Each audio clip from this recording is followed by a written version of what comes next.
तर आज आपण बनवूया अंडा बिर्याणी. त्यासाठी सगळ्यात पहिलं तव्यामध्ये तेल, लाल तिखट, हळद आणि उकडलेली अंडी थोडी परतून घेतली. मग मी त्याच तव्यामध्ये तेल टाकून कांदा खरपूस असा भाजून घेतला. चला आपण बिर्याणीला सुरुवात करूया. सगळ्यात पहिलं कुकरमध्ये तेल टाकले. तेल गरम झाल्यावर सर्व खडे मसाले ॲड केले. खडे मसाले परतून घेतल्यानंतर त्यामध्ये कांदा टाकला. कांदा खरपूस असा भाजून घेतला आणि मग मी त्यामध्ये टोमॅटो, आलं, लसूण, मिरचीची पेस्ट ॲड केली. सर्व साहित्य पुन्हा एकदा व्यवस्थित एकत्र केले. मग मी त्यामध्ये मसाले टाकले. हळद, कांदा लसूण मसाला, बिर्याणी मसाला हे मसाले व्यवस्थित परतून घेतले. थोडा वेळ शिजू दिले. मग मी त्यामध्ये दही ॲड केली. त्याचबरोबर त्यामध्ये कोथिंबीर आणि योग्य प्रमाणात मीठ टाकले.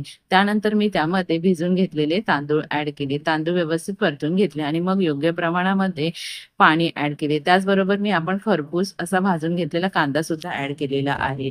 उकळी आल्यावर त्यामध्ये अंडी टाकली. कुकरला शिट्टी दिली आणि पहा माझा हा अंडा बिर्याणी किती छान झाली आहे. चला तर या मग तुम्ही पण खाया आणि हो सबस्क्राईब करायला विसरू नका. Bye bye.